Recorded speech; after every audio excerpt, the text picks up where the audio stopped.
presentado varias veces tu examen de residencia, pero no logras pasarlo? En este video te voy a mostrar cómo he logrado que mis estudiantes que antes presentaban un examen múltiples veces sin pasarlo, logren pasar de eso a por fin pasar el examen.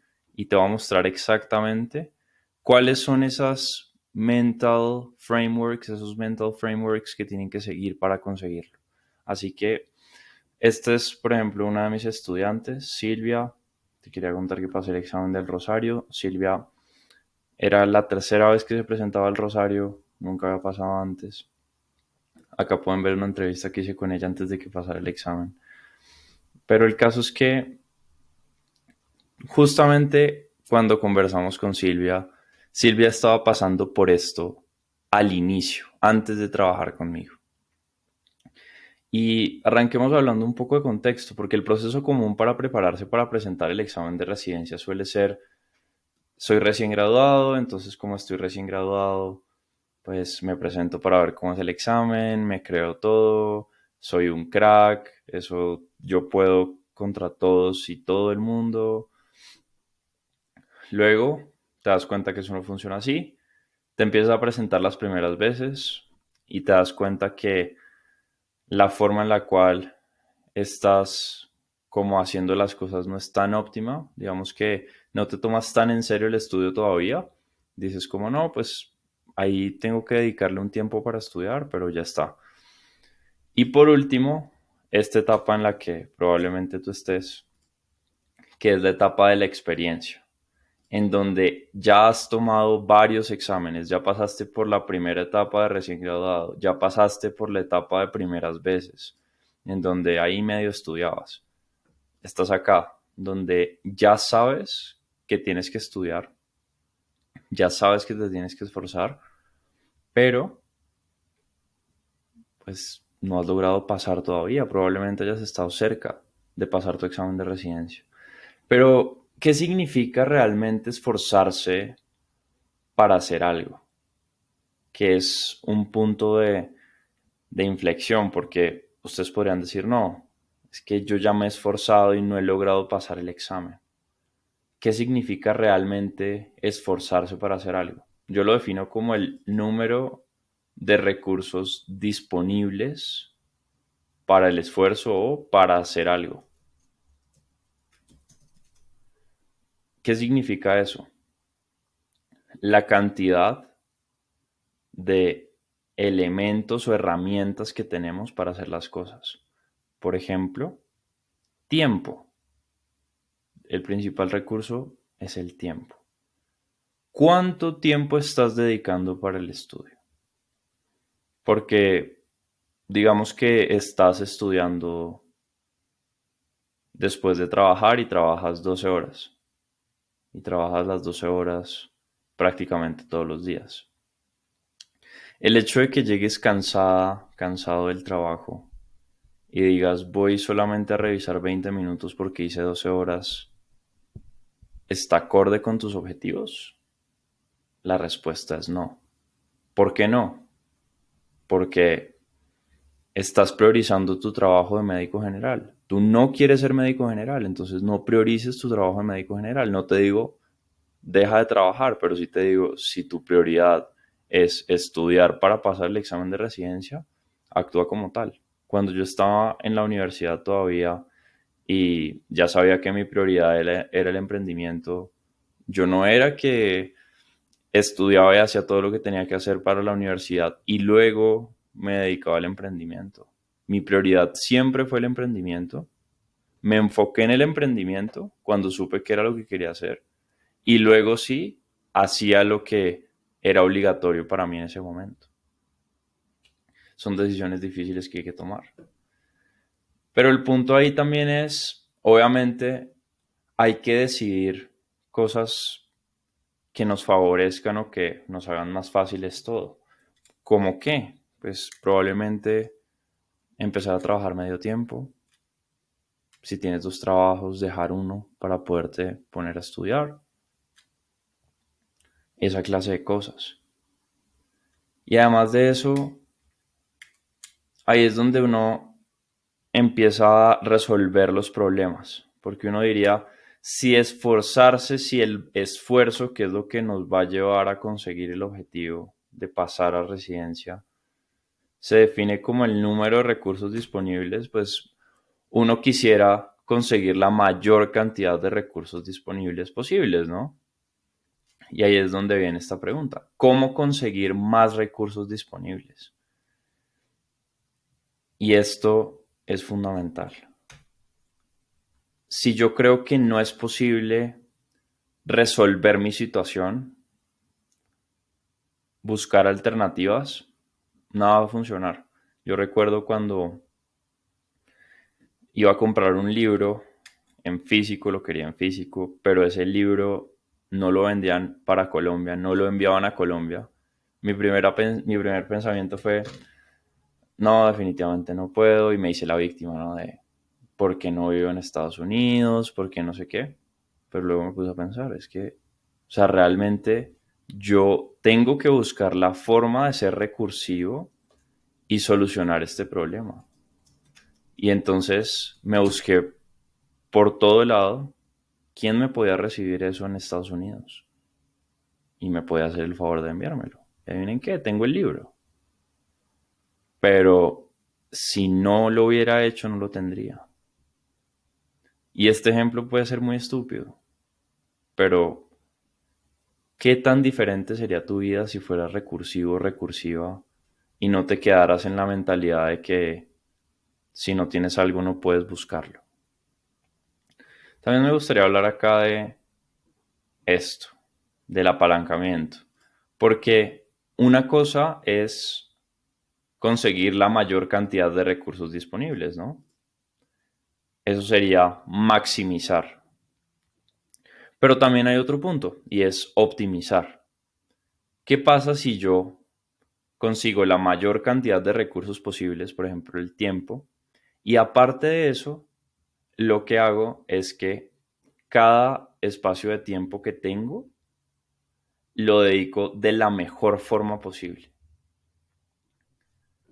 Y para eso quiero hablarles del concepto de apalancamiento. Apalancarse significa básicamente impulsarse con algo. En este caso, lo fundamental es impulsarse de conocimiento. ¿Qué pasaría si tú estuvieras al frente de un paciente que tienes que atender sí o sí, digamos que no hay especialista, y no sabes nada? ¿Qué harías en ese caso? No podrías hacer mucho, ¿verdad? ¿Y qué te toca hacer? Pues buscar. Y luego, apenas buscas, sabes qué es lo que hay que hacer, ahí es donde le puedes dar resultados al paciente. Es raro que operes así cuando se trata de otras personas, pero no respecto de ti, ¿no?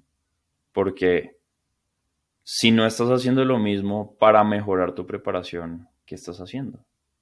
Si ya sabes, por ejemplo, que el problema que tienes es el método de estudio, pues tienes que saber primero cómo se estudia para luego seguir preparándote, porque si no, viene lo que está acá.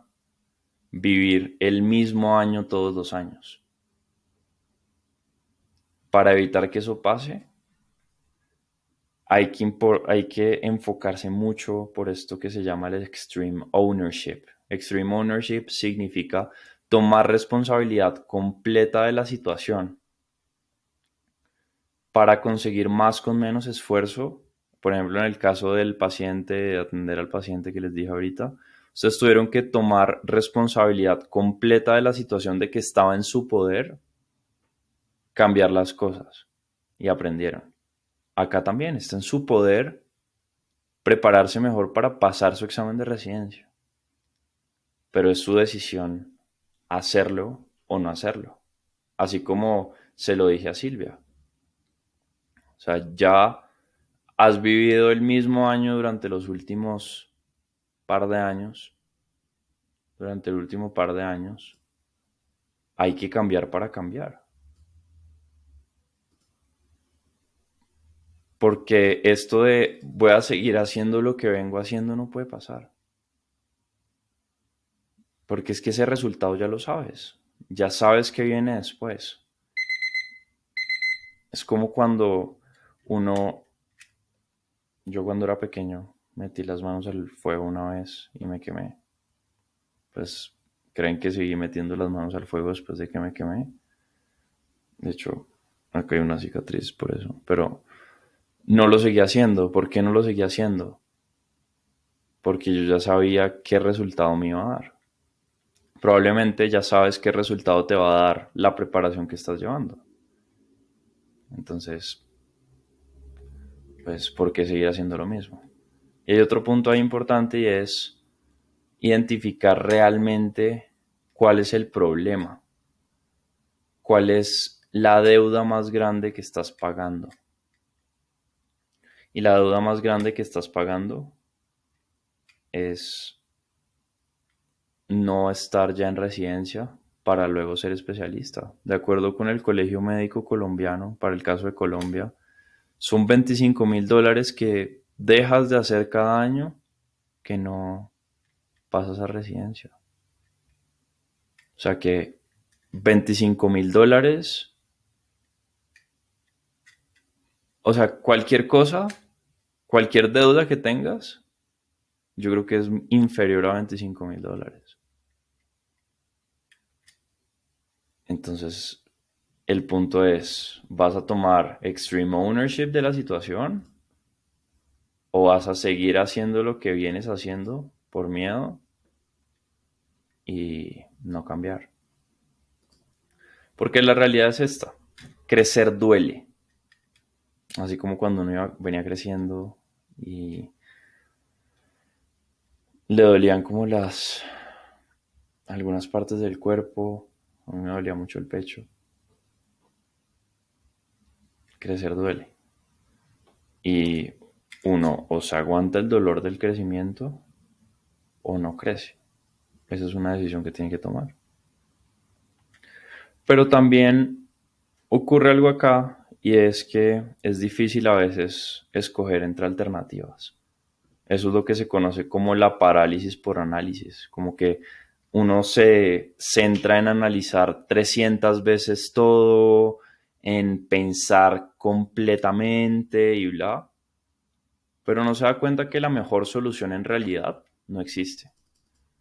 Porque esta frase me fascina, me parece que es lo que concluye mejor este punto y es It's not about making the right decision, it's about making a decision or the decision right. Muchas veces uno puede que no tome la mejor decisión, pero si uno da el máximo de sí mismo para que esa decisión funcione, va a ayudar. Entonces, si tomas una buena decisión y aparte entras con la mentalidad de making it right, no hay pierde, básicamente. Pero también acá hay otro punto y es, ¿qué pasa si el problema es que yo no soy capaz, que yo no me siento capaz para pasar el examen? Yo estudio y estudio, pero no me siento capaz. Acá me gustaría dejar este quote de Naval Ravikant, me fascina también, Investor. Life is a single player game. Y él lo dice en un podcast también. Everything happens in your own head. El 99% de lo que uno cree, de lo que uno siente que es verdad, no es verdad, solo es una creencia. El problema es que las creencias impactan las acciones que uno toma. Y las acciones que uno toma, obviamente, impactan los resultados que uno toma. Y ahí es donde viene el punto de que si tienes dudas sobre algo, igual vas a tener dudas durante tu proceso. Y por eso es que el acompañamiento adecuado es fundamental. Por eso me gustaría que vieras este video en donde te muestro paso a paso mi método de estudio basado en evidencia científica para que puedas retener información. El link de este archivo que está acá lo voy a dejar acá abajo en la descripción. Pero si ya has tenido suficiente y ya estás listo para trabajar juntos, simplemente agenda una llamada acá. El link también está acá abajo. y nos vemos en el siguiente video.